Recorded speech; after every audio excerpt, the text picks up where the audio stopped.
नमाज का तरीका बिस्मिल्लाहिर्रहमानिर्रहीम 1।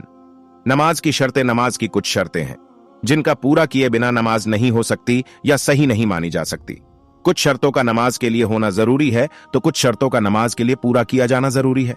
तो कुछ शर्तों का नमाज पढ़ते वक्त होना जरूरी है। नमाज की कुल शर्तें कुछ इस तरह से है: बदन का पाक होना, कपड़ों का पाक होना, नमाज पढ़ने की जगह का पाक होना, बदन के सतर का छुपा हुआ होना, नमाज का वक्त होना, किबले की तरफ मुंह होना, नमाज की नियत यानी इरादा करना, ख्याल रहे कि पाक होना और साफ होना दोनों अलग अलग चीजें हैं। पाक होना शर्त है, साफ होना शर्त नहीं है। जैसे बदन, कपड़ा या जमीन नापाक चीजों से भरी हुई ना हो। धूल मिट्टी की वजह से कहा जा सकता है कि साफ नहीं है, लेकिन पाक तो बहरहाल है। 8। बदन का पाक होना। नमाज पढ़ने के लिए बदन पूरी तरह से पाक होना जरूरी है। बदन पर कोई नापाकी लगी नहीं होनी चाहिए। बदन पर कोई गंदगी लगी हो या नापाकी लगी हो तो वजू या गुस्ल करके नमाज पढ़नी चाहिए। 2। कपड़ों का पाक होना। नमाज पढ़ने के लिए बदन पर पहना हुआ कपड़ा पूरी तरह से पाक होना जरूरी है। कपड़े पर कोई नापाकी लगी नहीं होनी चाहिए। कपड़े पर कोई गंदगी लगी हो या नापाकी लगी हो तो कपड़ा धो लेना चाहिए या दूसरा कपड़ा पहनकर नमाज पढ़ लेनी चाहिए। 3। नमाज पढ़ने की जगह का पाक होना। नमाज पढ़ने के लिए जिस जगह पर नमाज पढ़ी जा रही हो वो जगह पूरी तरह से पाक होना जरूरी है। जगह पर अगर कोई गंदगी लगी हो या नापाकी लगी हो तो जगह धो लेनी चाहिए या दूसरी जगह नमाज पढ़ लेनी चाहिए। जानिए क्या नमाज के लिए जानमाज मुसल्ले जरूरी है। 4। बदन के सतर का छुपा हुआ होना। नाफ के नीचे से लेकर घुटनों तक के हिस्से को मर्द का सतर कहा जाता है। नमाज में मर्द का यह हिस्सा अगर दिख जाए तो नमाज सही नहीं मानी जा सकती। 5। नमाज का वक्त होना। कोई भी नमाज पढ़ने के लिए नमाज का वक्त होना जरूरी है। वक्त से पहले कोई भी नमाज नहीं पढ़ी जा सकती और वक्त के बाद पढ़ी गई नमाज कज़ा नमाज मानी जाएगी। जानिए कज़ा नमाज कब और कैसे अदा की जाए। 6। किबले की तरफ मुंह होना। नमाज किबला रुख होकर पढ़नी चाहिए। मस्जिद में तो इस बारे में फिक्र करने की कोई बात नहीं होती, लेकिन अगर कहीं अकेले नमाज पढ़ रहे हो तो किबले की तरफ मुंह करना याद रखे। 7। नमाज की नियत यानी इरादा करना। नमाज पढ़ते वक्त नमाज पढ़ने का इरादा करना चाहिए। वज़ू का तरीका। नमाज के लिए वज़ू शर्त है। वज़ू के बिना आप नमाज नहीं पढ़ सकते। अगर पढ़ेंगे तो वह सही नहीं मानी जाएगी।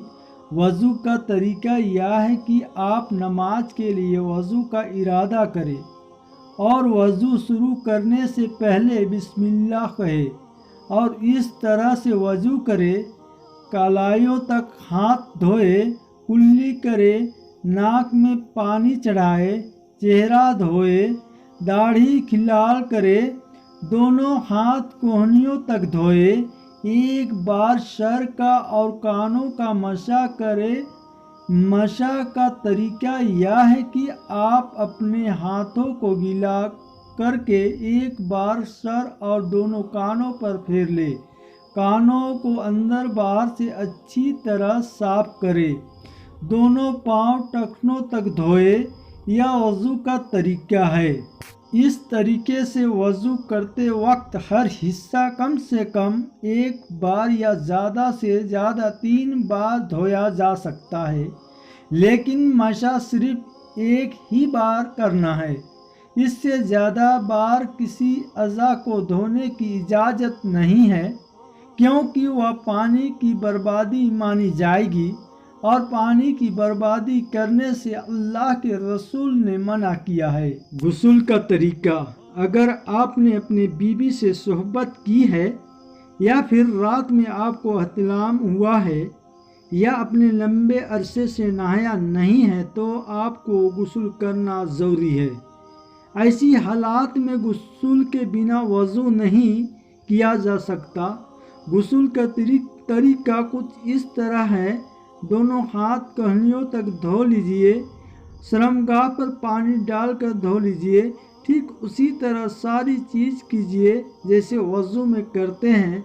कुल्ली कीजिए, नाक में पानी डालिए और पूरे बदन पर सीधे उल्टे जानिब पानी डालिए।